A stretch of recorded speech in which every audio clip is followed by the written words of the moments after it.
Falmerabantsika rehetra indray amin'ity andro an'ity amin'ny anaran'i Jesosy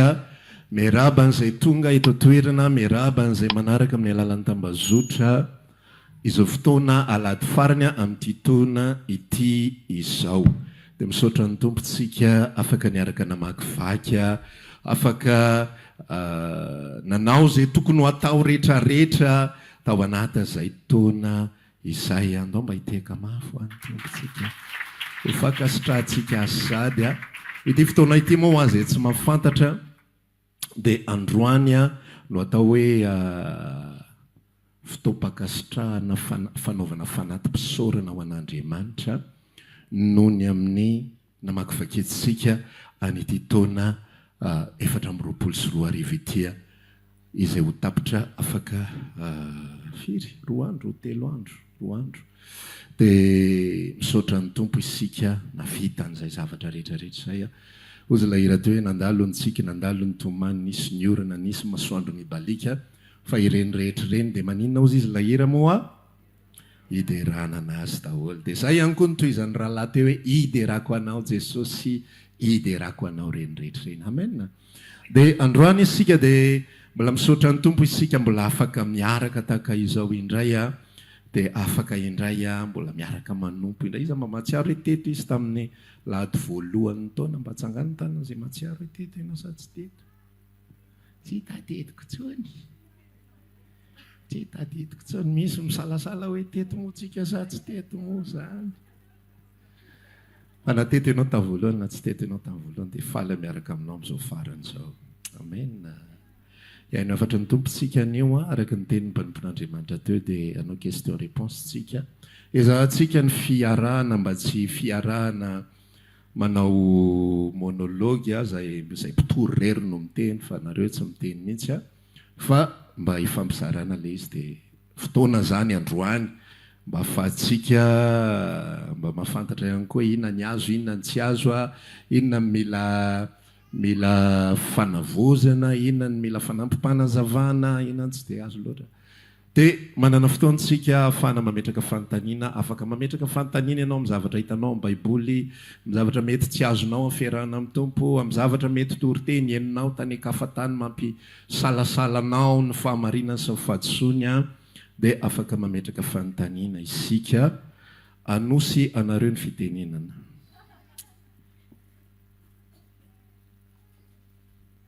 Afaka mitsangantsika dia manatona kely ety zany. Tsisy micro sans fil atsika tsy. Izany amakilay.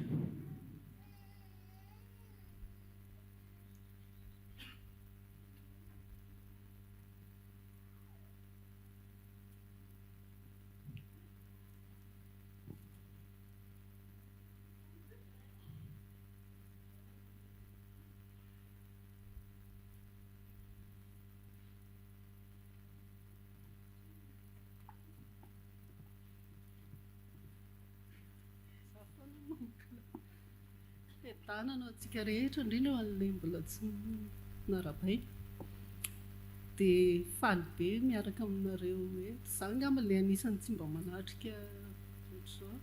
fa faly be androany miaraka amintsika rehetra. Namana sika teny neny mahafantatra daholo neny maman'ilay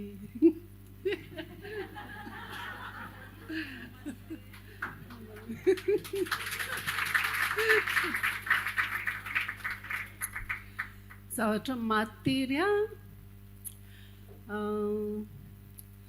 rehefa mamaky an'ity baiboly ity dia any farany any raha jerentsika any pejy farany indrindra tonga dia avadika ilay amin'ny pasteur na tsy mahita ary misy hoe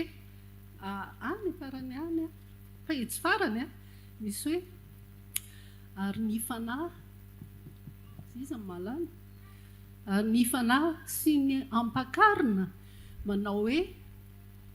avy miantso Jesosy io manao hoe avy ary aoka izay mare anao hoe avy dia io ilay milaza an'ilay andro farany tsy andro farany ho an'ny rehetra fa ho antsika za aloha ny azy zany mangatahaka tsika rehetra mba nita an'ilay ampiakarina isy manko ilay enlèvement dia sorona tampoka tsika dia tena izany ny ampaingavika ny tompo hoe re olona mbe fantatra tarereo mba samy anisan'lay izy fa matahotra kely ihany satria misy ohatra ny midororoa be izany atao am-piangonana ato dia izay mihitsy ny antony ekarako eto mba tiako hibosteny pastera kely hoe tohinalina moa izao efa akaiky dia akaiky za ty mba mpijery vaovao zany tsy lany andro amin'izany tsy inony any vaovao fa tato ato tena mpahitan'ny tompo mihitsy tsisy tele mandeha ao amiko afa tsy France 24 dia naleo araha dia avelako mandeha ao fa vadibadika eo vaovao mahatsiravina be daholo midika farandro daholo nefa ilay izy mbola tsy farandro fa akaiky fiandohany vao fiandohany dia tsika zao efa manomboka menimeno fa mampatsiahinareo afa le fimenomeno manio no témoin voalohany hoe mbola tsy mahatoky tena mbola tsy mahatoky fa raha vao menomenona ianao dia aingana amboaro aingana le fifandraisana amin'ny tompo mitoryteny teto foana izany tato ato hoe le fifandraisana fa manjary midekaly tsika nefa tadidio zao no tena tadidio efa akaiky tena akaiky ka so lasa ny olona vao hodry ary tao za rery tsisa ny ato amin'ity fiangonana be ty fa engany mba tsisy izany tena mania mangataka amin'ny tompo mafy mihitsy hoe mba tsisy ho tavelany nareo hitako mbola midororo ary mba hifo amin'izay amin'ity taona vaovao ty dia mamarantsika dia izay pasteur mba tiako hamafisina kely izany hoe tohinalina moa izao mba le izy tsy fiomanana koa aloha ny tena izy efa rehefa tian'ny tompony tsika nandray le fitiavana angetoko mandeha ho azy dia anisany io fiangonana inona filazany azy teo ampakarina milaza miaraka fanahy le fanahy efa atao anatintsika dia miara milaza hoe avy mba efa vonona amin'izah ve tsika tsirairay ireo na za miteny ara mandany teny hoe vonona ve za efa vonona ve za raso kely aloha fa mbola anao an'izao mbola izay tiako be daholo nareo bisou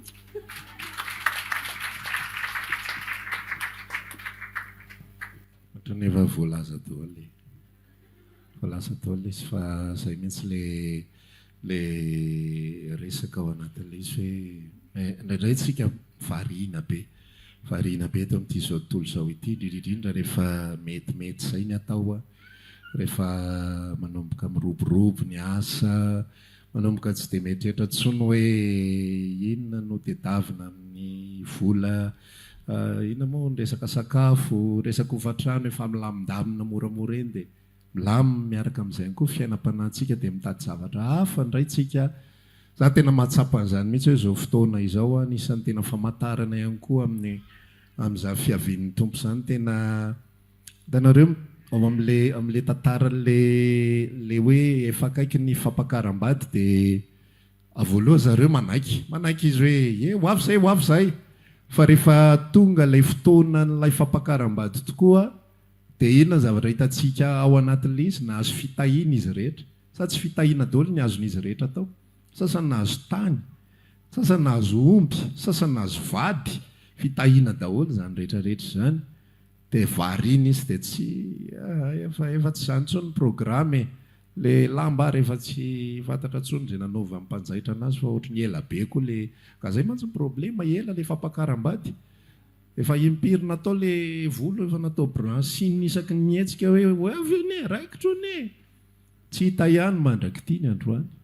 zay zany le fiomanam-panahy azonareo le izy sao dia le brancine ny tena tadidinao fa iny le fiomanam-panahy amboarina le miorokorotra rehetra fa pasohana foana le lamba sy sisa fa le zavatra mitranga ankehitriny tena mampiseho mihitsy hoe fotoana tsy tokony hatoriantsika tsony zao fa hifoazantsika amin'izay ina natao hoe mifo manamboatra le fifandraisana amin'ny Kristy amen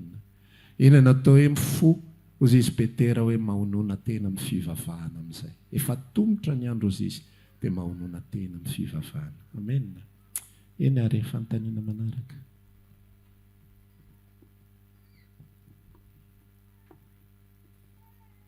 manonona anarana dia afaka mametraka fanontaniana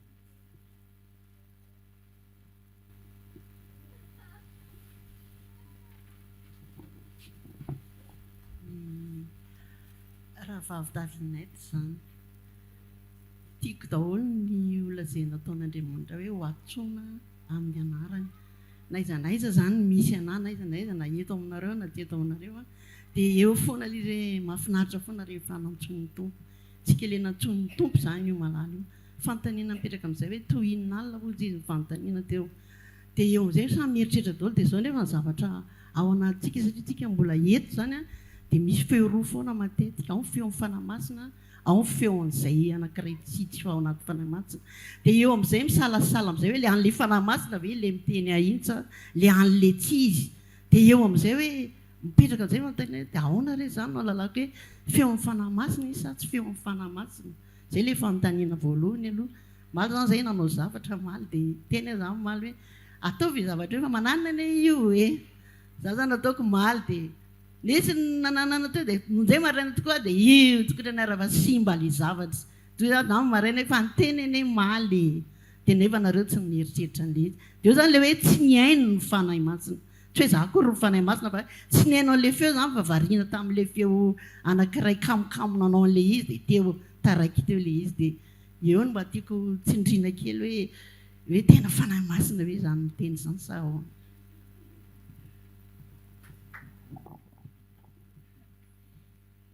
feon'ny fanahy masina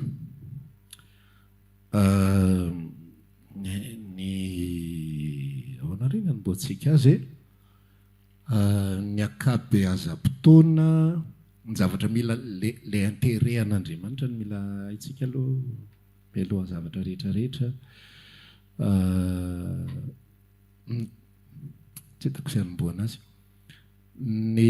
fiainatsika amin'ny maha-olombelona dia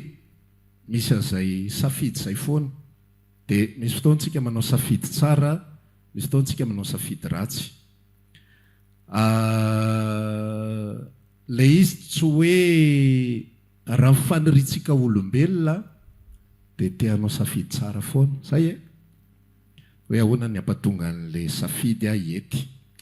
dia raha faniritsika olombelona dia tsy hitikizo mihitsy zany hoe amin'ny fotoana anankiray zany tsika manontany an'Andriamanitra dia ny akamaroam-potoana tsy ny akamaroam-potoana moa zany fa zay foana mba tsy hampatonga antsika hitikizo ohatra zany zao hoe anao asa misy asa anankiroa miseho eo anatrehanao dia le asa roa reo mampisalasala anao le izy hoe ito no ataoko sa ito dia manontany ny tompo ianao hoe iza no ataoko ty sa ity dia amin'ireo anankiroa reo ny zavatra mihodina ny anatin'ny saintsika fa tsy lazaintsika amin'ny vavantsika ary tsy resantsika ny tompo dia ny fanontaniana tena izy mihodina ny an-tsaintsika dia zao hoe iza amin'ireto no tsy hampitikizo iza amin'ireto no tsy ahitako loza iza ny tsy hidiran-doza iza ny azoko tombony zay mode de réflexion zay fomba fisainan'izay nefany mahalana no mitovy amin'izay ny an'Andriamanitra ny an'Andriamanitra zany tanareo misy an'le tantarany iza moa naranty izy Abrahama sy Lota ny an'Andriamanitra zany ny Lota tena zay mihitsy hoe nitady izy hoe iza no tombotsoa dia nampiasa ny sainy Lota dia nahita ny tany le makamoro Sodoma izy dia lasa izy nakany fa ny Abrahama izay mitovy sainana mihitsy amin'Andriamanitra dia tsisy fikorontanan-tsaina mihitsy ny tany anatin'ny sainy tany fa zavatra tao an-tsainy dia zao zay safidy zay mipetraka eo tsisy olana fa momba Andriamanitra ny amin'izay alehako dia ozy izy Abrahama tsara nametraka lay fomba fiteny matanjaka be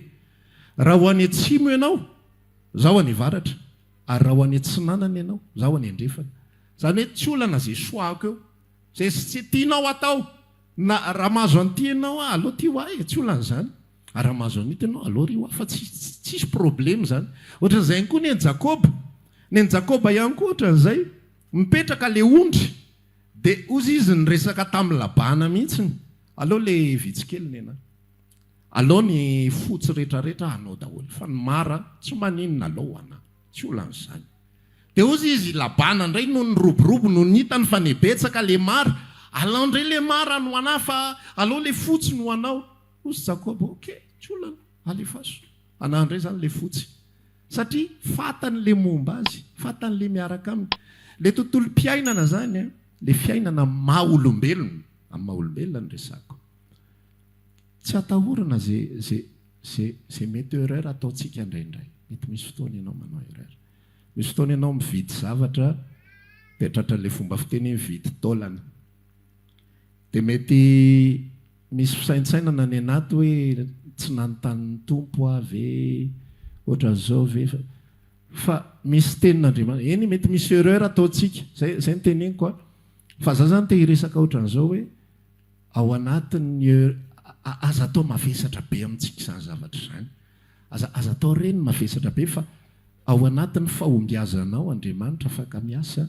dia ao anatin'ny erreranao ihany koa Andriamanitra afaka miasa ao anatin'le izy any amin'ny tontolo ara-panahytsika ny tsy maintsy maranitra tsara any tena resahana amin'ny tompo mihitsy Jesosy za tsy te hanao erreur ara-panahy okey fa ny eo amin'ny fiainana andavanandro aza taraiky eo amin'ny safidy anankiray dia aneniny eo amin'ny safidy anankiray dia horeraka tsy tafiditra ao anatin'izay vady so dia hoe okey pasteur zao tena fanambadiana io zavatra ara-panahy io tafiditra ao ianao tena sahirana amin'ny fanahinao lasa vesatra ho an'ny fanahinao le izy fa le fiainana andavanandro tiako resahana tena hoe asa fianarana sy sisa rehetrarehetra resao eto eo amin'ny tompo fotsiny tarito dia lasa ianao miditra na gauche io na droite tsy maninona zany manao erreur ianao hitanao ao hoe aiza indray lalana hitondran'ny tompo misaotra Jesosy dia tohizana le izy tsy atao manavesatra zany tsy atao manimby zany fa misy foana misy ao marina ny lalana hitondrany atsika amen dia avelao fotsiny safidio fotsiny zay mety aminao rehefa tsy hitanao zay safidiana mety foana ty fikaraimeko anareo ty pilofasy atao fa rehefa mipotra eo le tsy tianao dia ozy ianao alao averina dia zay midika fa tsy tianao le zavatra zay fanaovana azy vidy tomobile ianao ty satiry Jesosy ataovy pilofasy fa tsy maintsy le tianao no avoakanao io dia ohatran'izay daholo le fiainana io aza mitady zay azo tombony foana azonareo le esprit aza mitady zay azo tombony foana fa avelao fotsiny fiainana amin'izao rehefa maheno ianao kasika avy amin'ny tompo okey lasa zany rehefa maheno ianao hoe rehefa tsy maheno ianao safidio fotsiny fa misy lalana foana ao anatin'le izy fa tsisy atahorana zany ny fiarahana amin'ny Kristy ohatray daholo tantara ao anatin'ny baiboly misy fotoana ao anatin'ny tantaran'ny Isaka ihany koa mandeha toerana ray izy dia mandavaka lavadrano dia sotasotain'ny Filistina fa isaky mihetsika izy dia lasa indray izy mifindra mandavaka indray izy dia misy rano ireo amin'izay lavany sotasotain'ny Filistina reraka le Filistina farany satria manino izak'izay lavana misy foana ohatrantsika ihany nyreraka manototra n'le lavaka fa misy foana dia nijanona izy farany dia ohatran'izay fiarahana amin'ny tompo avelao fotsiny izy hitondra arak'izay mety eo dia ianao mitoera amin'ny fiadanana amen zay fiarahana aminy okey misy ray atsy efa ela be izy nitsangana iny telo teo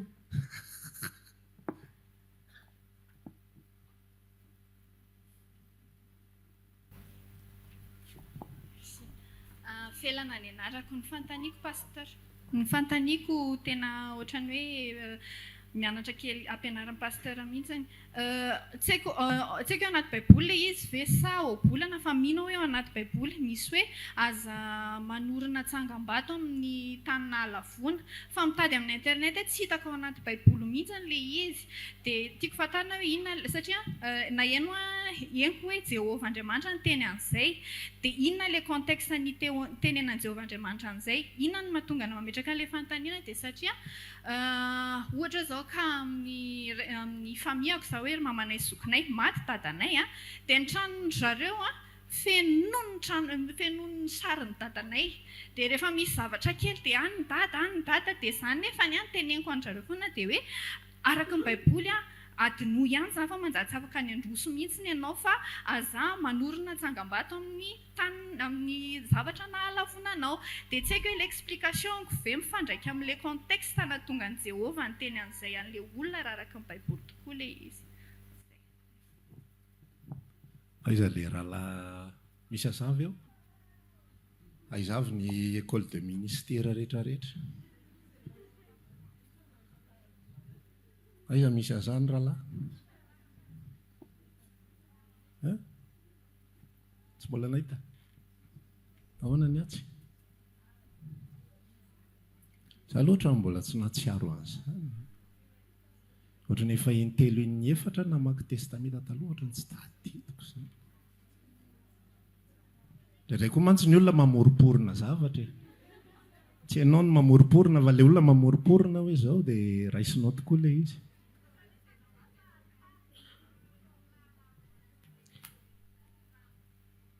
mety possible ihany le izy fa mety tantara anankiray ahoana moa filazany ireny re tantara anankiray manokana voapetraka fa zao ny zavatra tiako resana ao anatin'le relation amin'olona tsotra fotsiny amin'izao na olona mivavaka io na olona tsy mivavaka nefa tsapa ny fanahinao fa mbola tsy mitovy fanahy aminao olona mbola tsy nandray na ohatran'izay dia resantsika ohatrany ao zao ny tsika moa zany afaka manao foana hoe hifananatra fananarana nomeny hoe tsy mety ty aza manao an'izao sisa rehetrarehetra fa ny zavatra tiako resana amintsika dia zao rehefa ny olona mbola tsy feno le banga ao anatiny dia le toeran' Jesosy io zany dia tsy maintsy raha olombelona mihatsapy foana izy amin'ny zavatra izay antenainy ao anatin'ny olombelona ao zany misy banga ao dia tsy ina fa nitoeran'Andriamanitra le amin'io misy banga ao anatin'io dia mitovy daholo le zavatra tiana atao fa le fomba fanaovana azy samihafa dia ameny foana le zavatra ao anaty dia sasany réussite any amin'ny carrière izay nitany fa eritreretiny fa mafeno mibanga ny anatiny ny sasany ny ankohonany ny sasany ny tranony ny sasany souvenir sasisa rehetrarehetra dia raha ohatra tsika zany ka hiditra ao anatin'le lalana hoe anitsy fianakaviana na anitsy namana na anitsy olona ohatrohatran'izay mba hifanaraka amin'ny fotom-pisainanao tsy filazantsara resako fa fotom-pisainana satria tsika manana fotom-pisainana ihany koa ny fotom-pisainantsika dia baikony ny filazantsara tsy le filazantsara zany resako fa le fotom-pisainana baikony ny filazantsara ohatra zany zao hoe noho ny amin'ny filazantsara zasenao dia tsy miainy amin'ny rapitso sy ny ravakapitso dia zay ny atao hoe fotom-pisainana zay fotom-pisainana tsy miainy amin'ny rapitso sy ny ravakapitso zay tsy azonao ampitahina amin'olo-kafo zay tsy mitovy aminao fa tsy voarainy zay fa adaly ianao aminy hoe fa manina ianao mieritreritra ohatran'izany ianao hoe mana possibilité ohatr'izao dia ianao hoe tsy hiaro an'izao dia ahoana rehefa tsy hotsony ianao zany dia ahoana ny taranakao dia ahoana an'izao dia ahoana an'izao dia ahoana an'izao tsy mitovy le izy tsy azonao afindra zany le fotom-pisainanao any amin'olona fa ny anazy le fototra iorenan'le izy mbola te amino an'le banga foana misy zavatra ao zany dia raha hoe sorinao aminy ary ohatra zany zao hoe mpiasanao le olona atao hoe tsy ray aman-dreny fa olona nananao fahefana ohatra le olona dia tsy hanao an'iny izy noho ny aminao noho ny amin'ny tahotra-nao noho ny amin'ny estimenao noho ny amin'ny antony maro isan-karazany tsy hanao an'iny fa rehefa veo izy hitady zavatra hafa indray ho asolo aneny zavatra izay nesorinao tamin'iny ny olombelona zany mila finoana miorina amin'ny zavatra anankiray hita maso sy azo tsapaitanana dia raha vao esorinao iny dia lasa izy mitady zavatra hafa vaovao indray dia ianao mieritreritra hoe efa tsy nanao an'izao tsony izy fa izy efa manao zavatra hafa indray rehefa aveo ohatran'le olona hoe zay lasa tsy sotro tokatso fa tovay indray zao sotronay dia eo ianao tsy hitanao sanganena hoe ahoana reo fomba nazavako an'reto olona ireto an'le zavatra dia ny tena tsara indrindra zany no fanafody tsara indrindra foana chaque fois dia tsisy afa-tsy ao filazantsara raha vao misokatra vava raha te hanoka bava hitenin'ny olona ny amin'ny zavatra tsy mety ataony dia filazantsara torina satria maninona ny moral raha lasy anabavy malala isany dia tsy misy tsisy hery firifiry zay moral ny tenen'ny ray aman-drenitsika zay fa ianao zany ry azon-damosika vao eo ny tenenina lasa ny fandatsana ihany koa tsy mahova za fa miteny za fa nlaza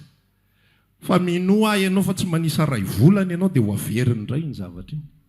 satria tsy manan-kery tsisy hery ny parole tsisy parole manan-kery afa tsy tokana ihany ny teniny amin'ny azo fijaliana herin'Andriamanitra ho famonjena an'izay rehetra mino dia raha ohatra zany ka te hiteny isika ninona hiteny zavatra akarary fo ianao hiteny zavatra anankiray marary fo fotsiny ianao zange efa miteny aminareo hoe reraka foana moa mivavaka tataka mihitsy mivavaka ato amin'ity tokantrano ity nga misy miaino hoe filazantsara no toriana dia iny misy hery rehefa voarainy olona filazantsara dia miova moramora eny miandalana amin'izay izy arak'izay hitaritany tompo raha tsy voarainy olona filazantsara dia tahaka ny miborosy sofokisoa ao anaty fotaka ianao le sofina feno fotaka ny mahalinanao nefa le kisoray mantolo ao anaty fotaka dia izy ianao mahanelingelina amin'ny masoko ty sofina feno fotaka ty fa alao borsiko mihitsy ty dia sasanao le izy izy mijanonao anaty fotaka ihany dia mikopakopaka izy dia feno ndray izy rehefa aveo dia reraka fotsiny ianao anatin'le izy dia lasa voamaika mety manimba ny fihavananareo le izy izay tsy tokony ho simba amin'ny zavatra tahaka izany fa rehefa mitory kosa tsika filazantsara miresaka tsika ny amin'i Jesosy Kristy maty teo ambony hazo fijaliana soloy an' Jesosy le maty ao tokantrano io fa sainge iny probleme tsisy Jesosy anoloany an'io dia aleo io eo alony fa rehefa mahazo Jesosy izy après ny any ambavy fandrehina sy any anaty vata hazo reny ny olona taloha manana nyreny nipirina tsara any amin'ny grenier any aprimiany daholo le souvenir tsy mila nyteny akory ianao fa dia lasa milamina fotsiny ho azy any le izy fa zay no zavatra ina moa atoroky lalana sy torohevitra omenantsika par rapport amin'ny fifandraisantsika amin'ny olona manodidina zay eniary afaka mandroso manaraka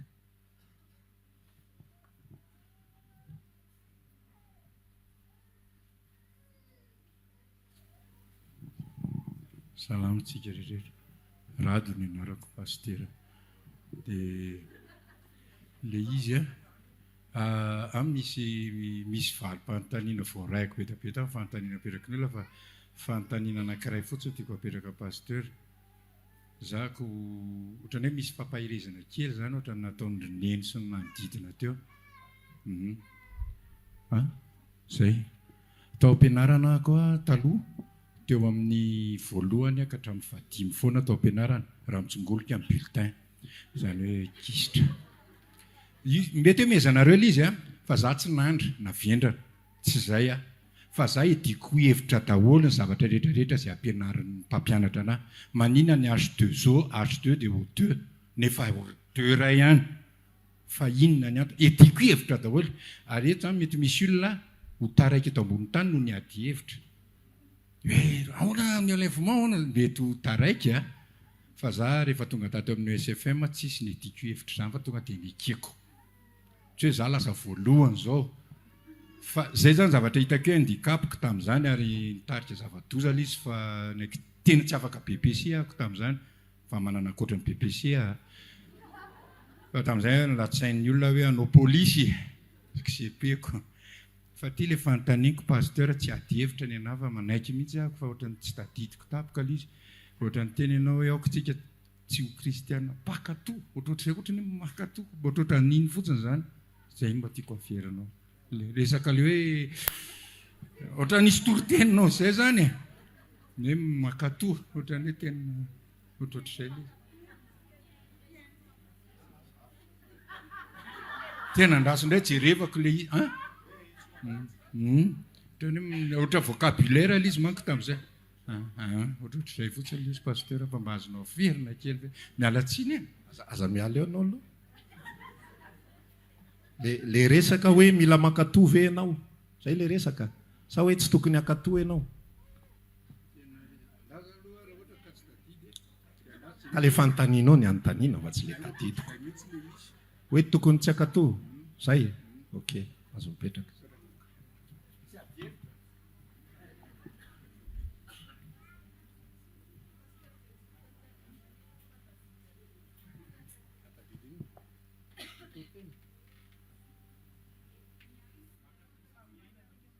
makatoa samiaina zay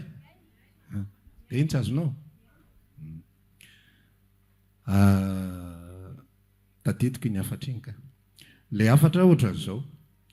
any amin'ny testamenta taloha sy testamenta vaovao zay foana ny comparaison antsika tsy mitovy ny olon'ny testamenta taloha olombelona tsotra amin'izao tsisy fanamasina noho ny amin'izay antony izay napetraka ny didy amandalana zavatra tsy maintsy ankatoavana ny atao hoe fankatoavana dia zavatra contre nature fa atao ohatra zany zao hoe nature anao ianao zay tsy nena mihitsy hoe mankatoava lera fidirana nefa ianao olona valo miditra dia amin'ny enina ianao dia tonga tsisy ninina katoavinao amin'izany d'accord fa le asaina katoavinao a dia ianao a ozy ianao hoe avy any amin'ny farany ianao no manomboka le fika dia zany hoe mila saina mankatoa ianao mba ampatonga anao avy any voalohany amin'izay tena normal contre nature anao zany le izy satria ny nature anao avy any amin'ny farany fa le contre nature anao avy atao amin'ny voalohany mba hatonga anao ho tanteraka amin'ilay atao amin'ny voalohany dia tsy maintsy asaina mankatoa ianao ka manomboka androany rado na dia avalo ary no mety aminao fifoazanao a tsy maintsy mifo amin'ny dimy ianao zay fankatoavana zay contre nature tsy nature anao ny fo amin'ny dimy fa tsy maintsy mifo amin'ny dimy ianao mba tonga anao voalohany avy any amin'ny voalohany na varavaratsy ny voalohany avy eo ampovoany fa tsy mety tsony le avaria migisitra mba tanteraka an'izay zavatra izay dia tsy maintsy mianatra ianao olona tsy tia mianatra ohatra zany tenentsika ianao tsy tia mianatra fa mba tanteraka an'izay zavatra izay dia tsy maintsy mianatra ianao na tianao na tsy tianao faravaratsiny adiny ray isan'andro tsy mety aminao zay zavatra izay fa mila mankatoa an'izay ianao ny fankatoavana zany dia zavatra tsy mety amiko fa ataoko azonao fa ny fiainana kosa zavatra efa normal amiko zavatra efa normal rehefa nateraka indray ny olona ao amin'ny Kristy dia tsy pakatoa izy fa lasa fiainana ao anatin'ilay izy lasa fiainana raha ohatra ianao mbola mila tenenina hoe ianao nge tsy maintsy mivavaka ohatra zany zao atao amin'ny testamenta taloha zay mampatonga le izy hoe misy incompatibilité amin'izay le tantara ohatra zany zao anatin'ny testamenta taloha hoe miresaka ohatra hoe inare joba fa joba 22 mifankazara amin'ny tsotoa ianao dia hiadana zany ny atongavany soa aminao za tsy te hifankazatra amin'ny tsotoa tsy tiako le izy ny tena marina be atao be sahirana fa noho ny amin'ilay teny hoe zay natongavany soa dia ankatoaviko le izy rehefa nateraka indray ny fanahiko dia miovany any anatiko any lasa te hifankazatra amin'ny tsotoa satria fanahy mahazanak'Andriamanitra ny atao anatiko ny olona ao amin'ny Kristy tsy pakatoa fa miaina ary raha misy problema dia tsy ilay fankatoavana no ahitsy fa le fiainana mihitsy misy tsy milamina fa maninona taloha mavita mivavaka adiny ray tsy mila mitaraina amin'izao fotoana izao a lasa malaina lasa sahirana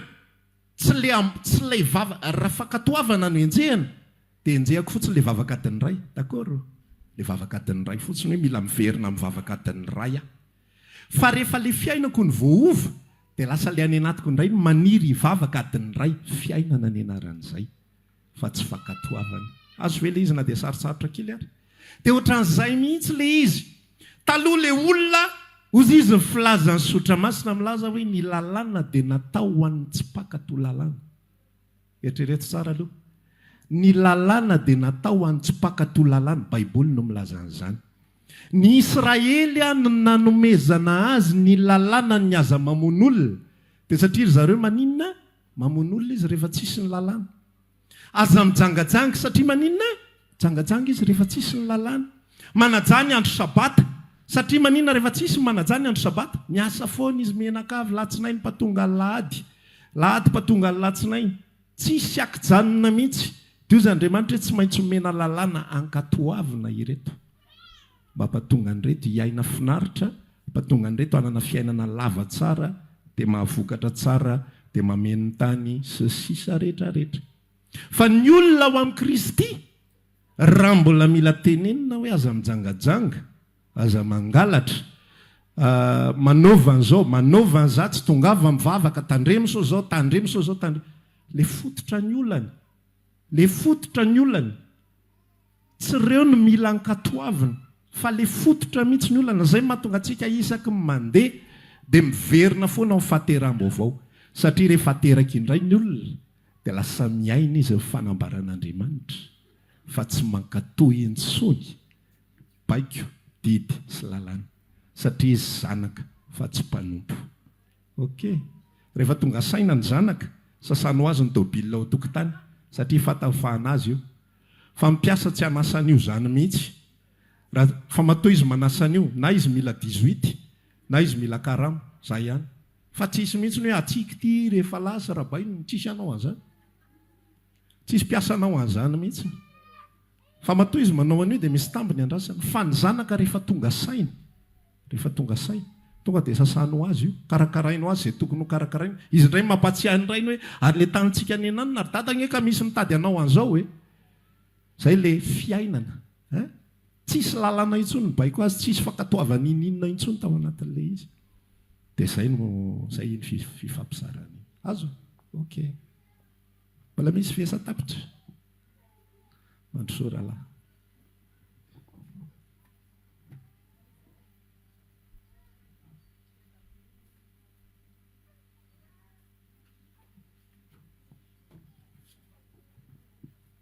Manonona ny fiandanan'ny tompo amintsika rehetra. Jacqueline no anarako. Za pastera mba angataka fanazavana kely satria anisan'ny zavatra somary mampikorotana kely ny sain'ny mpino amin'ilay resaka anarana hoe Yeshua moa. Yeshua. Dia eo ihany koa amin'ilay resaka fitafiana ihany. Dia eo ihany koa amin'ilay resaka hoe biby maloto, resaka kisoa. Zavatra hitako zavatra rehefa miaino ho an'ny olona manaraka an'io ohatra hoe ny sabatista dia manana izy fanazavana mipetrapetraka tsara mihitsy zany ary mety mandresy lahatra any keo jerenao teo marina le zavatra azavaina. Dia tsika nefa tia ambany fahasoavana koa dia manazava koa momba an'ireo zavatra ireo. Dia ohatrany hoe ny tiako anontaniana zany hoe tia fantatra bebe kokoa hoe iza ny marina satria raha manazava zareo dia misy fahamarinana. Ohatra fotsiny zao resaka hoe fihinanana sy fihinanana kisoa ohatra ao anatin'ny testamenta taloha dia zareo nefa manamarina hoe ny baiboly koa miteny hoe tsy hisy ho foana na ny lalàna raha na dia litera iray izay angaman'le izy. Dia nefa ny tenin'Andriamanitra milaza hoe raha tsy ahy ianareo dia aoka hitandrina ny didiko. Dia nefa anisan'ny didin'Andriamanitra dia fanontaniana tamin'izay hoe maninona ary io tsy hitandremantsika. Dia mba te hafantatra bebe kokoa zany momba an'ireo zavatra telo ireo amin'izay fanomezam-pahasoavana men'Andriamanitra pastera. Sotra tompoko. Enary. Erisera ihany jerentsika atao amin'ny Matthieu atao amin'ny Jaona 4.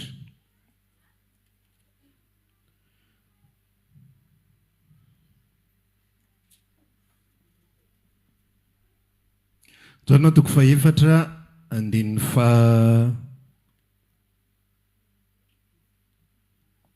roapolo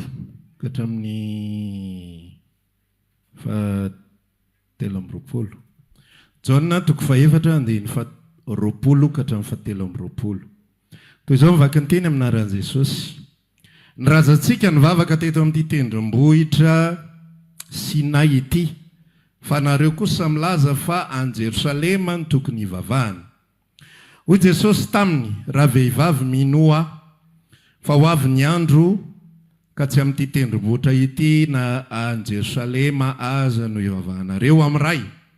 Ianareo mivavaka amin'izay tsy fantatrareo fa zahay kosa mivavaka amin'izay fantatray.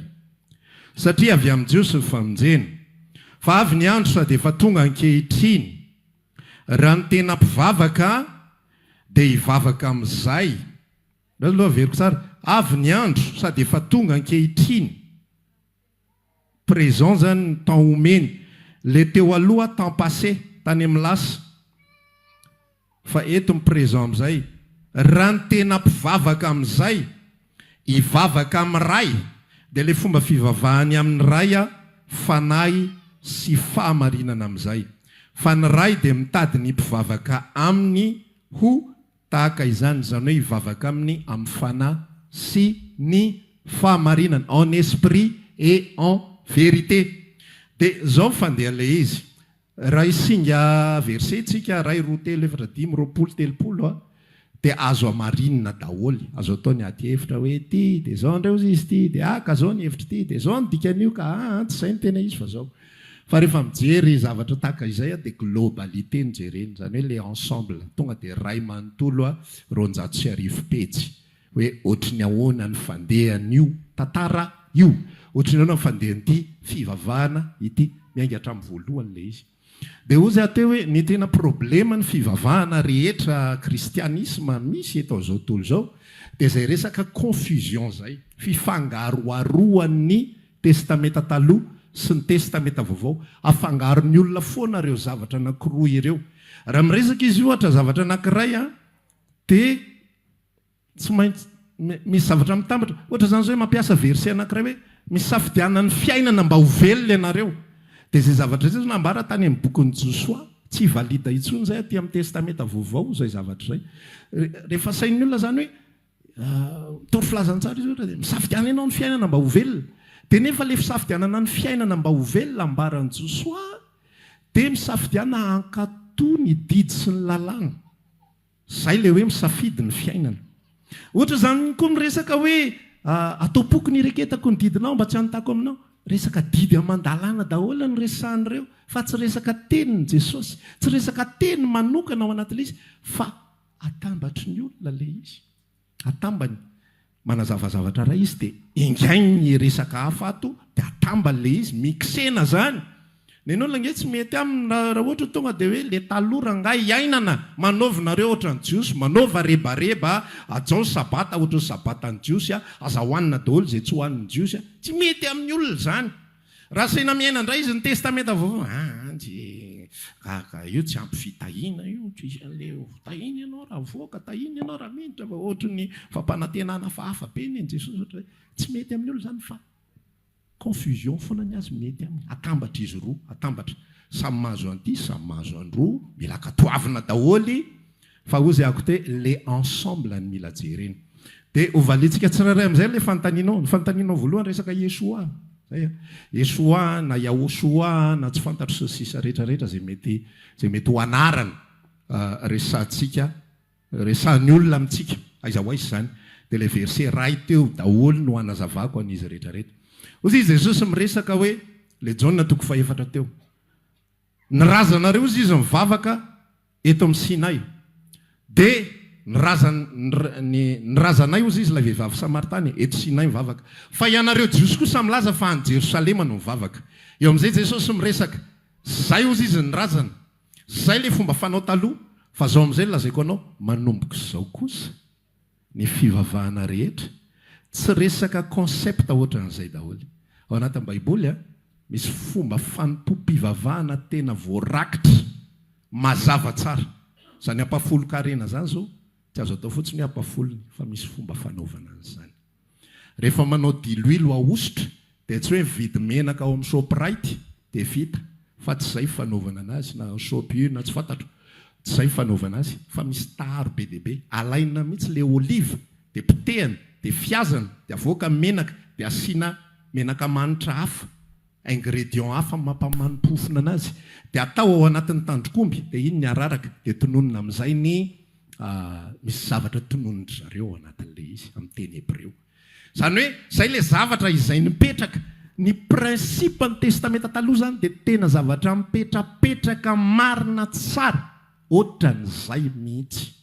Eo amin'ny fitoerany daholo, misy jiro, misy fanaovan-jiro 7 milahatra, misy an'izao, tsy maintsy ato ianao no mivavaka, tsy maintsy zao no teneninareo amin'ny Israely. Rehefa mila tsodrano ny Israely, dia avoaka amin'izay le tsodrano anankiray manokana izay tsy misy tahaka azy, hitay anareo rehetra ny Jehovah, ampamirapiratra ny tavany aminareo anie izy, ampiseho anareo fiatany. Za tsy mahay alezy tsenjery fa ny fiangonan-dehibe mahay alezy. Dia ohatran'izay rafitra mipetrapetraka, rafitra. Inona ny antony? Satria mbola tsy tafiditra tao amin'ny tontolo ara-panahy ny olombelona. Fanompo-pivavahana amin'ny maha-olombelona no nasaina natao. Inona ny antony? Any amin'ny bokin'ny Galatiana izy milaza, rehetra ireo izy dia nogadraina mandra-pahatonga ny fahasoavana. Nogadraina satria maninona? Ohatran'ilay olona le hoe mpanao ratsy dia arovana tsy hanao ratsy. Arovana zareo tsy hanao ratsy. rehefa tonga ny fahasoavana, rehefa tonga ny fahasoavana miala ny gadra amin'izay satria manino fomba mpanao, fomba mpanompoana amin'izay araky ny fanahy ny atao. Fa rehefa tsy misy ny fomba mpanompoana araky ny fanahy dia tsy maintsy omena aloha ny didy amandalana ifehy ny olona. Azonareo ilay izy mandra-pahatonga an'ilay fanahy masina. Izay ny tenenan Jesosy sange raha tsy lasa ka tsy ho avy ny mpananatra irahany ray amin'ny anarako hoe fa rehefa lasa dia ho avy izy, dia rehefa ho avy izy tsy ampianarin'olona intsony ianareo. Bokin'ny Jaona misy izany, Jaona voalohany. Ilay osotra ao anatinareo no mampianatra anareo fa tsy ampianarin'olona. Fa rehefa mbola tsy tonga amin'ny fanahy mba ahafahana mifehy an'ilay olona dia napetraka ny didy amandalana aloha sitrany ahay mba maharo sy azo arovana. Dia narana iny. Dia ohatsika teo hoe ilay Yeshua amin'izay sy Yahoshua. Teboka voalohany indrindra aloha teny Hebreo zany. Teny Hebreo zany fa tsy tenin'ny lanitra. Ny fitenin'ny lanitra zavatra hafa mihitsy. Ozy izy ny tenin'Andriamanitra miresaka ny amin'ny bokin'ny Romanina hoe ny fanahy no mifono ao antsika amin'ny fitarainana tsy azo tononona. Ny langage céleste dia langage ahoana moa fomba filazan'izany tsy mety amin'ity lelan'olombelona ty. Tsy mety. Ohatrany hoe mandeha kody, ohatrany rehefa mijery film extraterrestre tsika dia misy an'ireny zavatra ireny mandefa son tsy fatapatatra ohatr'izay. Fa le Yeshua sy Yahoshua zay ny zavatra nomena ny anarany ataonao hoe Jesosy, izy amonjy ny olona no afaka mifahotana, dia zay ny dikany izy Yahoshua avy amin'ny teny Joshua le izy fa misy tohany kely. Dia zay no ny raisiny olona. Rehefa tonga amin'izay Jesosy dia nanambara amin'izay izy ny fanompo-pivavahana miaraka amiko, tsy fanompo-pivavahana ara-nofo. Izany hoe izay resaka ara-nofo sy tamaso rehetra ho avy ny andro tonga ankehitriny, tsy izany intsony ny fanompoana fa ao amin'ny fanahy. Rehefa miantso an' Jesosy ianao dia ny fanahinao no miresaka amin'ny fanahy an'Andriamanitra ao amin'ny tontolo ara-panahy ilay izy. Ka na tsy manonona an'io anaran'io ara fa ny fanahinao miteny an'le tsy manonona ny vavany tiako lazay fa le fanahy miantso an'le anarana dia efa mandeha ilay communication. Tsy communication verbale zany no mandeha fa tontolo ara-panahy. Fanahy miresaka amin'ny fanahy. Zay no fifaneraserana ao anatin'ilay izy. Dia misy olona miantso Jesosy, sasany Jésus, sasany Yahoshua, sasany Yahshua, sasany Yeshua, sasany Jesus, sasany Jesus Kristus.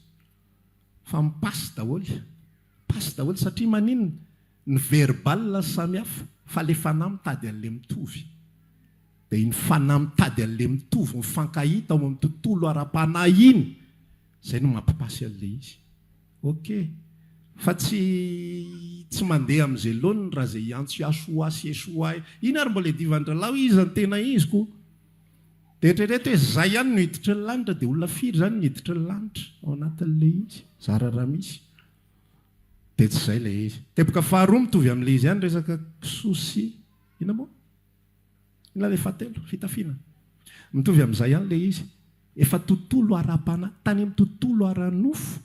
Dia ilay nazavaiko tamin'ilay fanontaniana teo aloha hoe inona ny antony nanaovana ny sabata, satria ny olombelona tsy mahay miala sasatra. Izao nambaran'i Jesosy ho an'ny resaka sabata. Tsy ny olona no natao ho an'ny sabata ozy izy, fa ny sabata no natao ho an'ny olona. Tsy ny olona no natao ho an'ny sabata, fa ny sabata no natao ho an'ny olona. Inona ny dikan'izany zavatra izany? Tsy hoe natao ho vesatra ho an'ny olona le sabata. Tsy izay. Fa natao, tsy natao ho tombotsoa ho an'ny sabata le olona, fa le sabata natao ho tombotsoa ho an'ny olona. Azonareo ilay izy? Tsy ny olona no natao ho an'ny sabata, fa ny sabata natao ho an'ny olona. Fa nohony amin'ilay olona izay ratsy, nohony amin'ilay olona izay maloto, nohony amin'ilay olona izay mpanota, dia naomena zavatra tsara ary izy. Dia avadiny ho zavatra ratsy. Sa tsy izay ny fisainan'ny olombelona? Zavatra tsara rehetra avadiny ho ratsy daholo. Mena vy izy dia navady ho fitaovam-piadiana hifamonoana izy menakavy ilay izy. Mena zao izy dia manamboatra an'ity, manamboatra zavatra simika dia hifamonoana daholo ity zavatra rehetra ity, angalana tombotsoa ho an'ny tena, anambakana ny hafa. Zany ny zavatra rehetrarehetra na tsara tahaka n'inona ary nomena ny olona dia avadiny zavatra ratsy. Dia tahaka izay ihany koa ilay sabata. Nomen'Andriamanitra ho an'ny olona ny sabata ahafahany mitsahatra, ahafahany miala sasatra, ahafahany miaraka amin'ny fianakaviany, miaraka amin'ny ankohonana, miresadresaka mandany 24 heures mba hitaizana ny zanany araka ny tokony izy, raha misakafo ao an-tokantrano. fa navadika le olona zavatra ratsy le izy dia lasa vesatra ho azy ndray ndray sabata afaka tendro ndray dia tsy afaka ny ampirehitra tsy nefa lamba koa mbola be dia be nefa ny anina koa mbola ohatran'izao nefa zao tokony andeha ho aria ary io mifandehan'io zavatra io zay mahaproblématika atsika olombelona atsika tsy mahita atao raha tsy efa tsy afaka manao an'le izy so jereo tsara ngefa amin'ny fotoana ianao teneny dokotera ianao tsy mahazo mihina tsiramamy dia ndana voaka ny trano fa matsiro daholo ny tany tena le gâteau tsy ny rarahina hatrizay fa tena milazanao na le gâteau misy lalimanga reny ary ohatra mbola tena mampiinteresé anao ihany iny mana fa misy lalimanga fa na izany ary ohatra ny tsy tena ratsy zay le olombelona ratsy tao anatiny fa nitezaina no tazomina izy no tazomina mandra-patonga ny Kristy rehefa tonga Kristy dia ozy izy filazan'ity Galatiana 4:7 hoe tsy feheza zay mpitaiza intsony isika ny lalàna ozy izy dia nomena mandra-piavy ny fahasoavana rehefa tonga ny fahasoavana dia tsy feheza zay mpitaiza intsony ny olona nateraka indray ao amin'ny Kristy amin'izay dia miditra amin'le Jaona 4:4 tsy manao fanompoana hita maso intsony sy azo tsapaitanana fa manao fanompoana amin'ny tontolo ara-panahy rehefa avavaka ianao sansera rien vavaka adiny ray nefa tsy tafahoana amin'Andriamanitra amin'ny tontolo ara-panahy tsisy dikany zany fa nisy dikany dia zao za mivavaka dia eniko Andriamanitra amin'ny tontolo ara-panahy izy Jesosy ary indrino mivaravara ny tranonao dia ao amin'ny mangingina ianao miresaka amin'ny rainao iny tsy arabaky teny be iny hoe mangingina dia vavaka mangingina zany tsy zay le izy fa ny dikany izy hoe ao amin'ny toerana anankiray manokana ianao mihaona amin'ny rainao ao amin'ny tontolo ara-panahy satria tsy ara-nofo intsony tsy resaka trano intsony tsy resaka akanjo intsony tsy maintsy anaovana zao tsy maintsy atao ty tsy maintsy atao roa reny rehetrarehetra reny raha anao an'ireny zavatra reny dia ho an'ny fiarahamonina sy ny tontolo manodidina sisa ok efa nazavaiko zay ho azy efa naheno hoe raha manao coiffure manino tsika alady mba manao metimety tsara fa maninona tsy manao sorta jean misy goka tonga eto sokenareo raha zany no ataoko eto tena tonga dia ozy nareo tena pastera koa dia zay lotomponao zay problème zay eo anatrehan'Andriamanitra azonareo le izy zay falitony zay malahelo Andriamanitra tsy le akanjoko ny olana tsy olana nanao pomety raha tonga eto tsisy raha iny azany fa enao le tafotohana enao le tezitra zay problématika amin'Andriamanitra zay zavatra zay satria surtout enao raha nateraka Andriamanitra ianao zanak'Andriamanitra ianao maloto fonao no ny amiko atson'Andriamanitra manoka avy ianao ty ahoana moa ty fitafinao ty tsy le fitafiny olana fe enao tafotohana no ny amiko tsy le akanjoko tsy le voloko ny olana fe enao tafotohana no ny amiko ozy izy Paul rehefa niresaka mikasika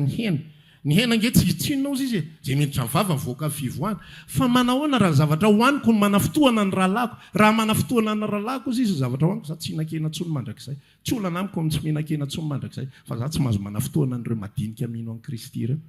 dia nanapa-kevitra mihitsy ny Paul hoe tena ohatran'izay daholo zay ozy tsy velomin'ny fiangonana satria maninona zay tsy velomin'ny fiangonana so dia mahavakitratra ny hafa izay dia ireo le fomba fiainana amin'izay ozy izy ako tany amin'ny 5 taona sa 1 taona lasa tany le cœur pour Dieu ny fo manompo an'Andriamanitra fa ny vatana manompo ny hafa ny vatana zay tsy mana fotoana ny hafa dia tsy ataoko ny fomba fiteniko za zao libre be raha ohatra mihaona amin'ny raha laharaty dia kaiza baina tsy olana amin'Andriamanitra inge zany fa misy olona tafotoana maheno an'izany misy olona malahelo maheno an'izany misy olona manimba azy ny fahenona an'izany zany zavatra zany olana amin'Andriamanitra zany zavatra zany dia eo amin'izay zany firafitry le tontolo anankiroa amin'izay raha aty amin'ny côté an'Andriamanitra na iantso Jesosy ianao na Jesoa iny tsisy problème zany le fitafiana zay anaovanao tsisy problème amin'Andriamanitra zany ny inako le ohatra fahatelo teo resaka haniko hohanina tsisy raha mihinantsika ozy izy tsy mahazo tombony raha tsy homantsika tsy maty antoka tsisy olana zany fa eo amin'le rapport amin'le olona manodidina amin'izay ao amin'izay misy no mila apetraka ny limity fa tsy lalàna akory ary lalàna ho an'ny tena sisa le izy. Za mametraka lalàna disiplinina ho an'ny tenako, disiplinina moa zany tena marina, disiplinina ho an'ny tenako. Fa ny marina sy ny zavatra mitranga kosa aloha dia zao aty lalàna ray ity mitranga foana ary marina foana zay afafin'ny olona ny jinjaina. Zay marina foana. So dia za libra dia hoaniko daholo kisoa vorona sisa toto mimi hoano mastomana. Fa ho hitanao ny valikafatra avy any amin'ny vavoninao sy ny atinao rehefa avy eo hoe inona ny afatra valikafatra n'ilay liberté be anao nararotina be fa tsy any amin'ny tontolo ara-panahy zany misy olona. Ok, zay. Paraparany ary. Facebook. Pantaniny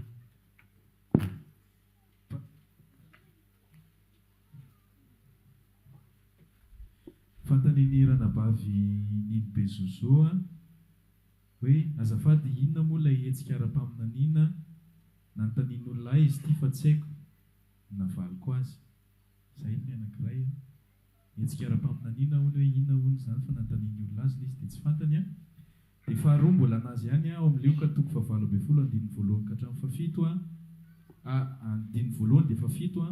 ary Jesosy nilaza fanoharana taminy fa tsy mety raha tsy mivavaka mandrakariva izy ka tsy reraka. Dia andininy fafito manao hoe fa Andriamanitra tsy hanome rary ny olombofidiny va izay mitaraina aminy andro aman'alina. Ary moa hitarehetra va izy fanontaniana amin'izay dia hoe ilay mivavaka mandrakariva sy mitaraina ve zavatra anankiray ihany, ilay fitarainana eto ve fangataham-bavaka sa inona azafady. Olona ray nametraka izay fanontaniana anankiroa izay. Ilay hetsika ara-paminaniana aloha tsy fantatritsika mihitsy izay fandehany fa tsika tsy manao an'izany, tsy hitantsika koa hoe aiza misy aza zavatra zany. Bon, matetika moa zany zavatra ohatran'izay dia zao hoe ny olombelona araka ilay resako teo misy besoin foana izy, misy besoin izy dia ny fivavahana tsy maintsy manaraka an'izay besoin andra olombelona izay mba hampatonga an'io haharitra, mba hampatonga an'io hitohy foana, mba hampatonga an'io tanteraka foana, ho avy foana ny olona hanohy hanome vola sy sisa rehetrarehetra. Dia resaka hoe hetsika ara-paminaniana ohatrany hoe misy olona anankiray maminany dia tsy haiko tanterahanao ilay zavatra teneny. Ohatra zany zao ohatran'izao hoe raha manome 5 millions ianao dia ho tonga ny andafy dia natao hoe hetsika ara-paminaniana dia lasa ianao tonga dia mitsangana dia mihazakazaka aingana dia manatitra n'ilay 5 millions dia zay natao hoe hetsika ara-paminaniana, nanao fanatitra ny mpaminany ianao zay dia ho tanteraka aminao ilay faminaniana fa ho any andafy ianao. Zay zany, zay no zavatra izay toriany olona, zay mifandehany. Dia le faharoa indray le lioka izy teo lioka 18:1-7 dia hoe maninona moa le fanontaniana dia hoe Jesosy izy nilaza fanoharana taminy fa tsy mety raha tsy mivavaka mandrakariva izy ka tsy reraka. Dia leo amin'ilay fafito misy hoe fa Andriamanitra ve tsy hanome rary ny olombofidiny izay mitaraina amin'ny andro aman'alina. Dia hoe ilay mivavaka mandrakariva ve sy mitaraina ve ozy zavatra anankiray ihany, ilay fitarainana eto ve fangataham-bavaka sa inona hono. Mivavaka mandrakariva fitarainana zany ny ivony resaka. Misy an'ilay andininy voalohany io le hoe tsy mety raha tsy mivavaka mandrakariva dia le amin'ny fafito hoe manome rariny ny olombofidiny Andriamanitra dia le mivavaka mandrakariva ve zany vavaka fitarainana sa fangataham-bavaka. Efa niresako ity fa apatsahivoko kely rehefa mamaky ny sora ny zavatra toriany Jesosy dia mila malina tsara mandinika anazy. Ny antony dia tsotra be. Jesosy dia niaina tao anatin'ny vanim-potoanany jiosy dia tao anatin'ny vanim-potoana ny fariseo. Jesosy tsy velona tamin'ny vanim-potoana ny fanahy masina fa velona tamin'ny vanim-potoana ny jiosy sy ny fariseo. Ny fampianarana izay omeny zany dia fampianarana izay tsy mbola asisten'ny fanahy masina fa zavatra izay asaina atao mandra-piavy ny fanahy masina. Misy zavatra zany ampianariny fa tsy izay intsony ankehitriny fa tamin'ny vanim-potoanany dia zay le izy. Ozy rehefa niresaka hoe rehefa mamaky ohatra ianao fampianaran'i Jesosy dia zao. Ohatra zao izy miresaka hoe aza mitsara mba tsotsaraina. zay fatra amarana anao no amarana anao ihany koa. Ohatrohatra zay zany zavatra ampianarina ohatra. Zay zavatra zay raisin'ny olona fotsiny amin'izao le izy. Averiko le zavatra teneniko teo hoe tonga dia sambosamborin'ny olona fotsiny verset rehetrarehetra io. Tsisy analizina contexte, tsisy hoe fa maninona no zay. Fa tonga dia raisin'ny olona fotsiny le izy satria zao ozy ny tenin'Andriamanitra, satria zao ozy ny tenin'Andriamanitra. Rehefa miresaka tsika zany any Luka 7:20 dia mety gaga nareo fa ahoana ary zany zavatra zany. Fa raha io tantara io zao dia zao hoe io tantara io fampianarana amin'ny zizo hoe. Herinareo ve ny teneniko? Fampianarana amin'ny zizotra ange io, zay io fanoharana io. Tantara nampitsara anankiray, mpitsara tsy marina sy vehivavy manano tena. Dia zao nambara le vehivavy, omeo rariny amin'ilay manana ady amiko. Ozy izy nolazain'i Jesosy nanambara, lazaiko aminareo marina tokoa, na dia mpitsara tsy marina ary io dia anome rariny an'ilay vehivavy ihany izy. Satria ho avy amin'ny sanandro io vehivavy io, hitaky aminy meo rariny amin'ilay Andriamanitra fa tsy hanome rarin'ny olom-bofidiny. Izay mitaraina amin'ny andro aman'alina ary moa hitaredretra fa izy lazaiko aminareo ho avy faingana izy. Fa zao raha ho avy ny zanak'olona moa hita finoana ety ambonin'ny tany fa izy. Zay io verset ray manontolo. Zany izy zay mihitsy hoe fampianarana ny olona izy izo. Fomba fijery direct fa indirectement fampianarana ny olona ino. Zay ny ivon'ny filazantsara an'i Jesosy Kristy. Mino. Fa rehefa tonga fanamasina dia tsy mandeha formule ohatran'izay intsony le izy. Ka zay mitranga rehetra zizoy daholo, zizoy aza manaiky mihitsiny. Mbola ampiasaina koa le verset hoe ataovy toy ny efa nandray ianareo dia ho azonareo zany. Azonareo le fampianaran'i Jesosy Kristy mifanaraka amin'ny vanim-potoanany. Mifanaraka amin'ny vanim-potoanany. Inona ny ampianaran'i Jesosy Kristy amin'ny vanim-potoanany? Fampianarana ny olona ino? Mino. Le mino ambara eto tsy mino ny famonjena n'Andriamanitra, fa mino ny miracle, mino ny fanasitranany, mino ny zavatra izay ataon'Andriamanitra. Zay ny nampianaran'i Jesosy mbola tsy tonga amin'ny fanamasina. Rehefa tonga amin'ny fanamasina dia tezaina ho zanak'Andriamanitra amin'izay ny olona, fa tsy tezaina olona mpizizotra fotsiny amin'izao, fa amin'ilay ho an'ilay olombelona, izay olombelona ordinaire, zay mila valim-bavaka tsotra, zay mila famahana olana, zay mila sakafo, zay mila an'izao. Mila mino izy, ampianarina ino izy. Azonareo? Ny fampianaran'i Jesosy dia miivo amin'ny fampianarana ny olona hino an'Andriamanitra, hiantehitra amin'Andriamanitra. Dia zay mampatonga an'ity hoe ataovy eo foana, ataovy le fitarainana. Ka le vavaka tena zay mihitsy, ny vavaka fitarainana mangataka, meo rariny amin'ilay manana ady amiko, meo rariny amin'ilay Andriamanitra, meo rariny fa zao ny manjoa, zao ny zao, meo rariny. Zay ireo zao fa nisy fotoana Jesosy tena nisy an'le vehivavy inona moa izy iny? Kananita kaikany, Kananita. Le marary, misy démonie zanany. Dia ahoana ozy izy Jesosy ny resaka? Tsy mety ny manome ny mofony zaza ho an'ny ambokely, tsy avy afa-tsy amin'ny ondriverin'ny Israely. Fa le vehivavy Kananita tsy nanaiky, eny tompoko. Iny le Luka 18 iny. Eny tompoko, mariny zany fa zao hoe na ny ambokely ary mba mihinana ny sombitsombin-latsaka amin'ny latabatra ny tompony ihany. Dia ozy izy Jesosy lehibe ny finoanao, aoka tanteraka aminao izay faniriana. Zay ny pratika n'iny Luka 18 iny zao. Zay ny fomba fanehony an'le izy. Dia misy tantara ohatran'izany ihany koa le vehivavy le nitsitra 12 taona, be dia be ny olona sesika. Mba hitana azy, lasa koa izy tsy nanaiky mihitsy. Olona efa hémorragie nandritra ny taona maro,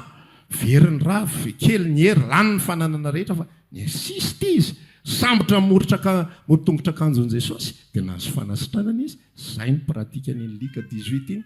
Fa rehefa vakianao ny asan'ny apôstôly, tsy ohatr'izay intsony ny tantara, tsisy an'izany intsony, ary tsisy an'izany fampianarana izany intsony. Vakianao ny epistily, tsisy an'izay intsony, tsisy an'izay fampianarana izay intsony. Satria manino? Ho an'le epoka, ho an'le vanim-potoana an'i Jesosy, ampisehoana ny mahamesia azy. Zay zavatra izay. Azonareo ve izay? Oka izay ohatra rehefa tady atoro sasany. mbola misy anankifiry raha isisa ataovy pilofasy aloha le fanontaniany iobrately zany le hoe afaka azavain'ny pasteur ave ilay resaka don spirituel ao amin'ny Korintiana voalohany toko 7:10 rehefa miteny Paoly hoe maniry fatratra ny zava-panahy koa midika ve zany hoe ny don spirituel mila irina vao manome an'ilay izy ny tompo tsy izy ihany ve no manome ny don comme il veut arak'izay ilaivan'ny olona tsirairay azy. Merci ozy izy. maniry fatratra dia izy ihany no miteny hoe zarazaray no samy hafa araka izy fanahy irery ihany. Io teny io dia mitovy tanteraka zao fanalavitra mitory teny izay efa fampizarantsika teto hoe misy ny anjaran'Andriamanitra dia misy koa ny anjarantsika. Tsy hoe akory Andriamanitra tsy hoe tsy misy mahay manatonara tsy tomin'ny ray izay nanirakay dia lasa ianao hitorevoka fotsiny hoe defa miandry azy any kinina moa nataoko miandry izay topy avy aminao zany tsy anao atsovy ary rehefa voniny ianao avy navim-panahy anaran'izay dia mitovy amin'izay ihany koa ny don spirituel. Andriamanitra mamafy fa manahoana ny disponibilitéako fa tsy hoe rehefa irahanao dia andeha rehefa tsy aniraka ianao dia avelao hoaniny ianao avy navim-panahy zany fa ny sitrapon'Andriamanitra dia za manana faniriana za mavesatra ny any anatiko mba fitaovana ihany koa ho ampiasain'Andriamanitra dia omeny lasa amin'izay izy miasa rehefa avy eo. Azonareo izy Paoly miresaka hoe za ozy izy miezaka miazona an'izay niazona ny Kristy zany hoe Kristy miazona fa za ihany koa miazona fa tsy hoe Kristy rery miazona dia za manao izay tiako atao za mirevirevy za mandany andro dia tonga any an-danitra kenao nge tsy nanome an'le don spirituel kenao ange zao ohatran'le nahazo an'le mitovy amin'ny mihitsy ny tantara le talenta ray iny fantatro izy fa ianao tena may vavy zany olo zany ianao dia olona mijinjany amin'izay tsy namafazanao le patron veny zany teneninao fa maninona ny nalevinao ny talenta fantatro fe ianao dia mijinjany amin'izay tsy namafazanao naleviko ny inony ianao ozy izy dia ohatran'izay le izy tsy hoe Andriamanitra no mizara dia ianao eo fotsiny zany mandra-pizarany fa ianao misy faniriana setaeta zay ny tenenan'ny Paoly aniny zavatra iny raha fatra-paniry zava-panahy Korintiana 2:12 angamany izay zay mampandroso fiangonana ny ireo zay mampandroso fiangonana zay miteny amin'ny teny tsy fantatro izy dia mampandroso ny tenany zay maminany mampandroso ny fiangonana maniriany hampandroso fiangonana dia misy hetsika avy aty amiko dia misy hetsika avy amin'Andriamanitra fa tsy hoe Andriamanitra 100% dia za 0% tsy mety zany zavatra zany fa misy ny avy aty amiko misy mipara zay le tsika manolo tena dia Andriamanitra miasa ao potsika zay le izy rehefa nateraka indray ianao dia zay ianao misafidy ny hivavaka dia Andriamanitra mitondra anao amin'ny tontolo ara-panahy ianao nge tsy tafiditra amin'ny tontolo ara-panahy mihetsika ao ninonino nataonao nahira ary ianao dia ahitanao sy voninahitra ao ary koa ny fahalehibiazanao mijanona ho hiry zany rehefa tsy Andriamanitra mampiditra anao fa rehefa mampiditra anao Andriamanitra ianao manao an'le petit pas anao mihetsika kely ianao manao an'le petit pas anao mandoalika ianao manao an'le petit pas anao Jesosy androany amin'ity androandroany ity atokako ty androandroany ity piako ny telefona ifadianako amin'ity androandroany ity mba tianana fionana aminao lasa ianao manao an'izay hetsika kely zay dia lasa Andriamanitra miasa ao anatinao mihainy toriteny ianao tsy asan'Andriamanitra 100% zany ka hoe ataovy atao poko Jesosy sisa rehetrarehetra fa raha ohatra ka hihainy toriteny ianao dia ilalao telefona dia hiteny io vita ny tompo foana miresaka amiko na dia manoratsoratra eto ary ainy zany miracle zany raha vavy ainy zany fa tsy ataony satria manina ianao tsy tianao an'izy ianao tsisy paravany aminao tianao atao fa miandry fotsiny amin'izao eo fa ianao mila manolotra ny tenanao ianao mila mifantoka ianao mila manapa-kevitra hoe ozy Davida za tsy hampiakatra ny tongotra eo ambony faniny tsy avelako ilondolondo io masoko io fa za hibanjina an'Andriamanitra zay ny hetsika ataontsika dia miasa Andriamanitra tsika manao fanehoana faniriana ho ampiasain'Andriamanitra dia mampiasa anao Andriamanitra fa rehefa tsisy ininona ataonao dia tsisy ininona ihany koa na ny andro eto fotsiny ianao tsy ato ny resako eto ambony tany ny resako sao dia misy hafa indray fandraisana matsiny dia ohatran'izay fiarahana amin'ny tompo ao anatin'izay amin'ny lafiny rehetrarehetra mitovy daholy. Eny ary amarina fotoantsika hiaraka itsangantsika mba hivavaka